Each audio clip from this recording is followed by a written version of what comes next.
ನಮಸ್ಕಾರ. ಮಕ್ಕಳಿಗಾಗಿ ಅನೇಕ ವರ್ಷಗಳ ಕಾಲ ಹಂಬಲಿಸಿ ಹಂಬಲಿಸಿ ಕಣ್ಣೀರು ಹಾಕಿದಂತಹ ಒಬ್ಬ ರಾಜನ ಕಷ್ಟವನ್ನು ನೋಡಿ ಮಹಾವಿಷ್ಣು ಅವನಿಗೆ ಕೃಪೆ ಮಾಡಿದಂತಹ ಕಥೆ ನಿಮಗೆ ಗೊತ್ತುಂಟಾ? ಇದುವೇ ಶ್ರಾವಣ ಮಾಸದಲ್ಲಿ ಬರುವಂತಹ ಪುತ್ರದಾ ಏಕಾದಶಿಯ ಕಥೆ.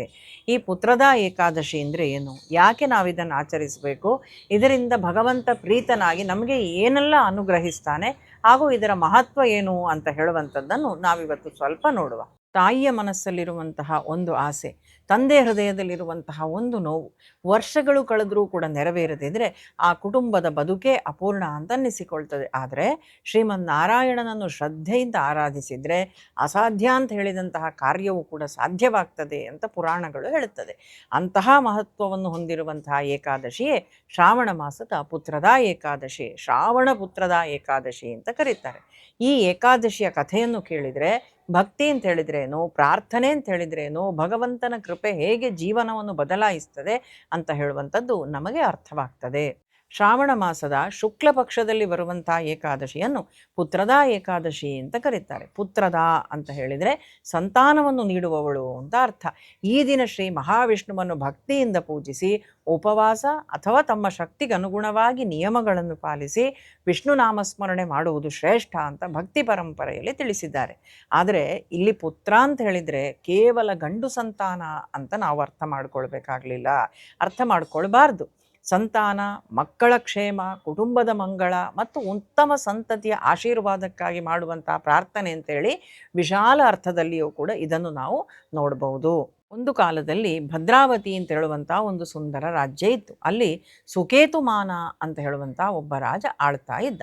ರಾಜ ಧರ್ಮಿಷ್ಠ. ಅವನ ರಾಜ್ಯದಲ್ಲಿ ಪ್ರಜೆಗಳೆಲ್ಲ ಸುಖವಾಗಿದ್ದರು. ರಾಜ ಬಡವರಿಗೆ ದಾನ ಮಾಡ್ತಿದ್ದ, ಬ್ರಾಹ್ಮಣರನ್ನು ಗೌರವಿಸ್ತಿದ್ದ, ದೇವರ ಪೂಜೆ ಮಾಡ್ತಿದ್ದ, ಯಾರಿಗೂ ಅನ್ಯಾಯ ಆಗದ ಹಾಗೆ ರಾಜ್ಯವನ್ನು ನೋಡಿಕೊಳ್ತಿದ್ದ. ಆದರೆ ಅವನ ಜೀವನದಲ್ಲಿ ಮಾತ್ರ ಒಂದು ದೊಡ್ಡ ಕೊರತೆ ಇತ್ತು. ಅವನಿಗೆ ಸಂತಾನ ಇಲ್ಲ. ವರ್ಷಗಳು ಕಳೀತು. ರಾಜನಿಗೆ ಒಂದು ಭಯ ಕಾಡತೊಡಗಿತು. ನನ್ನ ನಂತರ ನನ್ನ ರಾಜ್ಯವನ್ನು ಯಾರು ನೋಡ್ಕೊಳ್ತಾರೆ, ನನ್ನ ಪಿತೃಗಳಿಗೆ ಶ್ರಾದ್ದಾದಿ ಕರ್ಮಗಳನ್ನು ಯಾರು ಮಾಡ್ತಾರೆ, ಈ ಎಲ್ಲ ಚಿಂತೆ ಅವನಿಗೆ ಬಾಧಿಸಲಿಕ್ಕೆ ಪ್ರಾರಂಭವಾಯಿತು. ನನ್ನ ಪೂರ್ವಜರಿಗಾಗಿ ಮಾಡಬೇಕಾದ ಕರ್ತವ್ಯಗಳನ್ನು ಯಾರು ನೆರವೇರಿಸ್ತಾರೆ ಅಂತ ರಾಜ ಹೊರಗೆ ನೋಡಲಿಕ್ಕೆ ಸುಖವಾಗಿ ಇದ್ದರೂ ಕೂಡ ಒಳಗೆ ಮಾತ್ರ ದುಃಖದಿಂದ ಕರಗುತ್ತಾ ಇದ್ದ.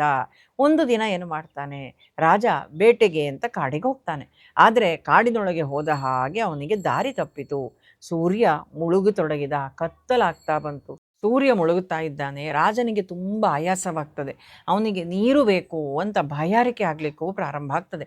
ಅಷ್ಟರಲ್ಲಿ ದೂರದಲ್ಲಿ ಒಂದು ಸುಂದರವಾದಂತಹ ಸರೋವರ ಅವನಿಗೆ ಕಾಣಿಸ್ತದೆ. ಸರೋವರದ ಸುತ್ತಲೂ ಹಸಿರು ಮರಗಳಿರ್ತದೆ. ಅಲ್ಲೇ ಕೆಲವು ಮಹರ್ಷಿಗಳು ಕೂತ್ಕೊಂಡು ತಪಸ್ಸು ಮಾಡ್ತಾ ಇರ್ತಾರೆ. ರಾಜ ಅವರನ್ನು ಕಂಡು ತಕ್ಷಣ ಕುದುರೆಯಿಂದ ಇಳಿದು ಋಷಿಗಳ ಮುಂದೆ ಹೋಗಿ ಅವರಿಗೆ ನಮಸ್ಕಾರ ಮಾಡ್ತಾನೆ. ಆಗ ರಾಜನನ್ನು ಕಂಡು ಅವರೆಲ್ಲರೂ ಕೂಡ ಚೆನ್ನಾಗಿ ರಾಜನನ್ನು ಮಾತಾಡಿಸ್ತಾರೆ. ರಾಜ ಹೇಳ್ತಾನೆ, ಮಹರ್ಷಿಗಳೇ, ನನ್ನ ಮೇಲೆ ಕೃಪೆ ಮಾಡಿ, ನಾನು ದಾರಿ ತಪ್ಪಿದ್ದೇನೆ, ನನಗೆ ಆಶೀರ್ವಾದ ಮಾಡಿ, ದಣಿದಿದ್ದೇನೆ ಅಂತ ಹೇಳ್ತಾನಂತೆ ಅವನು. ಋಷಿಗಳು ರಾಜನನ್ನು ನೋಡಿ ಅವನ ಮನಸ್ಸಲ್ಲಿದ್ದಂತಹ ನೋವನ್ನು ಅರ್ಥಕೊಳ್ತಾರೆ. ಅವರು ಹೇಳ್ತಾರೆ, ರಾಜ, ನಿನ್ನ ಮುಖದಲ್ಲಿ ಸಂತೋಷ ಕಾಣುವುದಿಲ್ಲ, ನಿನ್ನ ಮನಸ್ಸನ್ನು ಕಾಡ್ತಾ ಇರುವಂತಹ ನೋವು ಏನು? ರಾಜ ತನ್ನ ದುಃಖವನ್ನು ಹೇಳಿಕೊಳ್ತಾನೆ. ಮಹರ್ಷಿಗಳೇ, ನನ್ನ ರಾಜ್ಯದಲ್ಲಿ ಎಲ್ಲವೂ ಉಂಟು, ಆದರೆ ನನಗೆ ಸಂತಾನ ಇಲ್ಲ. ನನ್ನ ಜೀವನದಲ್ಲಿ ಇದಕ್ಕಿಂತ ದೊಡ್ಡ ನೋವು ಮತ್ತೊಂದಿಲ್ಲ ಅಂತ ಹೇಳಿ ರಾಜ ಕಣ್ಣೀರು ಹಾಕ್ತಾನಂತೆ. ಆಗ ಮಹರ್ಷಿಗಳು ರಾಜನಿಗೆ ಹೇಳ್ತಾರಂತೆ, ರಾಜ, ಇವತ್ತು ನೀನು ನಮ್ಮನ್ನು ಭೇಟಿ ಮಾಡಿದ್ದು ಸಾಮಾನ್ಯ ಸಂಗತಿ ಅಲ್ಲ. ನೀನು ಬಂದಿರುವಂತಹ ನಾಳೆಯ ದಿವಸ, ಇವತ್ತು ನೀನು ಬಂದಿದ್ದಿ, ಆದರೆ ನಾಳೆಯ ದಿವಸ ಪವಿತ್ರವಾದಂತಹ ಶ್ರಾವಣ ಶುಕ್ಲ ಏಕಾದಶಿ, ಇದನ್ನು ಪುತ್ರದಾ ಏಕಾದಶಿ ಅಂತ ಕರೀತಾರೆ. ಅಂದರೆ ಅವನು ಹೋಗಿ ಋಷಿಗಳನ್ನು ಭೇಟಿಯಾಗುವಾಗ ಸಂಜೆ ಆಗಿದೆ, ಮರುದಿನ ಏಕಾದಶಿ, ಅದು ಪುತ್ರದಾ ಏಕಾದಶಿ. ಈ ದಿವಸ ಮಹಾವಿಷ್ಣುವನ್ನು ಭಕ್ತಿಯಿಂದ ಆರಾಧಿಸು, ಉಪವಾಸದಿಂದ ಆರಾಧಿಸು, ವ್ರತವನ್ನು ಆಚರಿಸು, ಶ್ರೀಹರಿಯ ನಾಮಸ್ಮರಣೆಯನ್ನು ಮಾಡು, ಭಗವಂತನಲ್ಲಿ ಸಂಪೂರ್ಣ ನಂಬಿಕೆ ಇಡು. ರಾಜ ಋಷಿಗಳ ಮಾತನ್ನು ಕೇಳಿ ತುಂಬ ಸಂತೋಷ ಪಡ್ತಾನಂತೆ. ಹಾಗೆ ಅದೇ ದಿನ ಸರೋವರದ ತೀರದಲ್ಲಿ ಭಕ್ತಿಯಿಂದ ಧ್ಯಾನಿಸ್ತಾನೆ. ನಾರಾಯಣ, ನನ್ನ ಮನಸ್ಸಿನ ನೋವೇನುಂಟು, ದುಃಖ ಏನುಂಟು, ಸಂಕಟ ಏನುಂಟು, ಎಲ್ಲವೂ ನಿನಗೆ ಗೊತ್ತು, ನೀನೆಲ್ಲವನ್ನೂ ಬಲ್ಲೆ. ನನ್ನ ತಪ್ಪುಗಳನ್ನು ಕ್ಷಮಿಸು, ನನ್ನ ವಂಶಕ್ಕೆ ಒಳ್ಳೆಯ ಸಂತಾನವನ್ನು ಕರುಣಿಸು, ನನ್ನ ಜೀವನವನ್ನು ಧರ್ಮದ ಮಾರ್ಗದಲ್ಲಿ ನಡೆಸು ಅಂತ ಪ್ರಾರ್ಥಿಸ್ತಾನಂತೆ. ರಾಜನು ಋಷಿಗಳು ತಿಳಿಸಿದ ಹಾಗೆ ಪುತ್ರದಾ ಏಕಾದಶಿಯ ವ್ರತವನ್ನು ಶ್ರದ್ಧೆಯಿಂದ ಆಚರಣೆಯನ್ನು ಮಾಡ್ತಾನೆ. ಭಗವಂತನಿಗೆ ಪೂಜೆ ಸಲ್ಲಿಸ್ತಾನೆ, ವಿಷ್ಣುನಾಮ ಸ್ಮರಣೆ ಮಾಡ್ತಾನೆ. ದ್ವಾದಶಿಯಂದು ನಿಯಮಾನುಸಾರ ವ್ರತವನ್ನು ಮುಗಿಸ್ತಾನೆ. ಅವನ ಅವನ ಭಕ್ತಿ ಮತ್ತು ಪ್ರಾರ್ಥನೆಯಿಂದ ಸಂತುಷ್ಟನಾದಂತಹ ಶ್ರೀಹರಿ ಅವನಿಗೆ ಕೃಪೆ ಮಾಡಿದ ಅಂತ ಪುರಾಣಗಳು ತಿಳಿಸ್ತದೆ. ಅವನ ಭಕ್ತಿ ಮತ್ತು ಪ್ರಾರ್ಥನೆಯಿಂದ ಸಂತುಷ್ಟನಾದಂತಹ ಭಗವಂತ ಅವನಿಗೆ ಕೃಪೆ ಮಾಡಿದ ಅಂತ ಪುರಾಣ ಕಥೆ ಹೇಳುತ್ತದೆ. ಕಾಲಕ್ರಮೇಣ ರಾಜನಿಗೆ ಒಬ್ಬ ಗುಣವಂತ ಮಗ ಜನಿಸ್ತಾನೆ. ಆ ಮಗನೂ ಬೆಳೆದು ತಂದೆಯ ಹಾಗೆ ಧರ್ಮಿಷ್ಠನಾಗ್ತಾನೆ. ರಾಜನ ಜೀವನದಲ್ಲಿದ್ದಂಥ ಒಂದು ದೊಡ್ಡ ಕೊರತೆ ದೂರವಾಗ್ತದೆ. ಅವನ ಮನಸ್ಸಿಗೆ ಶಾಂತಿ ದೊರಕುತ್ತದೆ. ರಾಜ್ಯಕ್ಕೂ ಒಳ್ಳೆಯ ಉತ್ತರಾಧಿಕಾರಿ ಸಿಗ್ತಾನೆ. ಈ ಕಥೆ ನಮಗೆ ಹೇಳುವಂಥ ಪಾಠ ಏನು?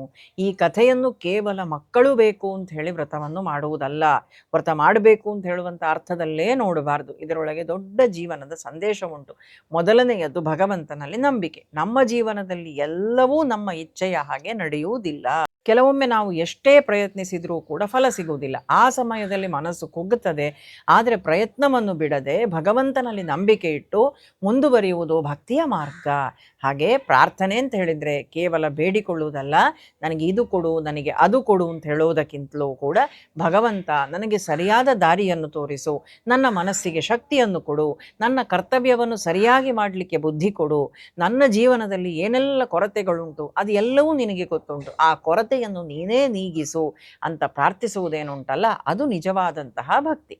ಹಾಗಾದರೆ ಪುತ್ರದ ಏಕಾದಶಿಯಂದು ನಾವು ಏನು ಮಾಡಬೇಕು? ಸಾಧ್ಯವಾದವರು ತಮ್ಮ ಆರೋಗ್ಯ ಮತ್ತು ಸಂಪ್ರದಾಯಕ್ಕೆ ಅನುಗುಣವಾಗಿ ವ್ರತವನ್ನು ಆಚರಿಸಬೇಕು. ಬೆಳಿಗ್ಗೆ ಬೇಗ ಎದ್ದು ಸ್ನಾನ ಮಾಡಿ ವಿಷ್ಣುವಿನ ಪೂಜೆ ಮಾಡಬೇಕು. ತುಳಸಿ ದಳವನ್ನು ಸಮರ್ಪಿಸಬಹುದು.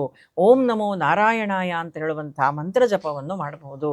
ವಿಷ್ಣು ಸಹಸ್ರನಾಮ, ಭಗವದ್ಗೀತೆ ಅಥವಾ ವಿಷ್ಣುವಿಗೆ ಸಂಬಂಧಿಸಿದಂತಹ ಸ್ತೋತ್ರಗಳನ್ನು ಪಠಿಸಬಹುದು.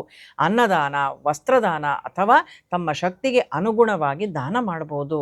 ವ್ರತಕ್ಕೆ ಭಕ್ತಿ ಮುಖ್ಯ, ಉಪವಾಸಕ್ಕಿಂತ ಮನಸ್ಸಿನ ಶುದ್ಧತೆ ಮುಖ್ಯ, ಪೂಜೆಗಿಂತ ಸತ್ಯ ಮತ್ತು ಧರ್ಮದ ಜೀವನ ಮುಖ್ಯ. ಏನಾದರೂ ಅನಾರೋಗ್ಯದ ಕಾರಣದಿಂದಾಗಿ ಉಪವಾಸ ಮಾಡಲಿಕ್ಕೆ ಸಾಧ್ಯವಾಗದವರು ಕಡ್ಡಾಯವಾಗಿ ಉಪವಾಸ ಮಾಡಲೇಬೇಕು ಅಂತೇನಿಲ್ಲ. ತಮ್ಮ ಶಕ್ತಿ ಮತ್ತು ವೈದ್ಯರ ಸಲಹೆ ಅನುಗುಣವಾಗಿ ಆಚರಿಸುವಂಥದ್ದು ಸೂಕ್ತ. ಉಪಾಹಾರವೋ ಫಲಾಹಾರವೋ ಅಲ್ಪಾಹಾರವೋ ಹೇಗಾಗುತ್ತದೋ ಆ ರೀತಿಯಾಗಿ ಭಕ್ತಿಯಿಂದ ವ್ರತವನ್ನು ಉಪವಾಸವನ್ನು ಆಚರಿಸಬೇಕು. ನಮ್ಮ ಜೀವನದಲ್ಲಿಯೂ ಕೂಡ ಕೆಲವೊಮ್ಮೆ ರಾಜ ಸುಕೇತುಮಾನನ ಹಾಗೆ ಒಂದು ಕೊರತೆ ಇರ್ತದೆ. ಯಾರಿಗೋ ಸಂತಾನದ ಕೊರತೆ, ಯಾರಿಗೋ ಹಣದ ಕೊರತೆ, ಯಾರಿಗೋ ಆರೋಗ್ಯದ ಚಿಂತೆ, ಇನ್ನೊಬ್ಬರಿಗೆ ಕುಟುಂಬದಲ್ಲಿ ನೆಮ್ಮದಿ ಇಲ್ಲ, ಮತ್ತೊಬ್ಬರಿಗೆ ಎಷ್ಟೇ ಪ್ರಯತ್ನಿಸಿದ್ರೂ ಯಶಸ್ಸು ಸಿಗುವುದಿಲ್ಲ. ಆದರೆ ನಾವು ಒಂದು ವಿಷಯವನ್ನು ಮಾತ್ರ ಮರಿಬಾರದು, ಭಗವಂತನ ಸಮಯ ನಮ್ಮ ಸಮಯಕ್ಕಿಂತ ಭಿನ್ನ. ನಾವು ಕೇಳಿದ ತಕ್ಷಣ ಸಿಗಲಿಲ್ಲ ಅಂತಾದರೆ ಭಗವಂತ ನಮ್ಮ ಪ್ರಾರ್ಥನೆಯನ್ನು ಕೇಳಲಿಲ್ಲ ಅಂತ ಅರ್ಥ ಅಲ್ಲ. ಕೆಲವೊಮ್ಮೆ ತಡ ಆಗಬಹುದು, ಕೆಲವೊಮ್ಮೆ ನಮ್ಮ ಬೇಡಿಕೆಯ ಬದಲು ನಮಗೆ ಇನ್ನೂ ಏನೋ ಉತ್ತಮವಾದದ್ದನ್ನು ಭಗವಂತ ನೀಡಬಹುದು. ಆದ್ದರಿಂದ ಈ ಪುತ್ರದ ಏಕಾದಶಿಯಂದು ಶ್ರೀಹರಿಯ ಮುಂದೆ ಕೈ ಮುಗಿದು ಹೀಗೆ ಹೇಳುವ, ನಾರಾಯಣ, ನನಗೆ ಬೇಕಾದದ್ದನ್ನು ಮಾತ್ರ ಕೊಡಬೇಡ, ನನಗೆ ಯಾವುದು ಒಳ್ಳೆಯದು ಅಂತ ಹೇಳುವಂಥದ್ದು ನಿಂಗೆ ಗೊತ್ತುಂಟಲ್ಲ, ನೀನೇ ಅರ್ಥಕೊಂಡು ಅದನ್ನು ಕೊಡುವಂತಹ ಕೃಪೆ ಮಾಡುವಂತ. ಈ ಬಾರಿ ಪುತ್ರದ ಏಕಾದಶಿ, ಶ್ರಾವಣ ಪುತ್ರದ ಏಕಾದಶಿ ಅಂತ ಹೇಳುವಂಥದ್ದು ಇದೇ ಭಾನುವಾರ ಆಗಸ್ಟ್ 23ನೇ ತಾರೀಕಿನಂದು ಬಂದಿದೆ. ಎಲ್ಲರೂ ಕೂಡ ಆ ದಿವಸ ಏಕಾದಶಿಯ ವ್ರತವನ್ನು ಆಚರಿಸುವ. ಮರುದಿನ 24ನೇ ದಿವಸದಂದು ದ್ವಾದಶಿಯ ಪಾರಣೆಯನ್ನು ಮಾಡಿ ನಾವು ನಮ್ಮ ಉಪವಾಸವನ್ನು ಅಥವಾ ನಮ್ಮ ವ್ರತ ಏನಿದೆ ಅದನ್ನು ಸಂಪನ್ನಗೊಳಿಸುವ. ಎಲ್ಲರಿಗೂ ಕೂಡ ಮಹಾವಿಷ್ಣುವಿನ ಅನುಗ್ರಹ ಪ್ರಾಪ್ತವಾಗಲಿ. ಶ್ರೀಕೃಷ್ಣ ಪರಮಾತ್ಮನ ಕೃಪೆ ನಮ್ಮೆಲ್ಲರ ಮೇಲೂ ಇರಲಿ.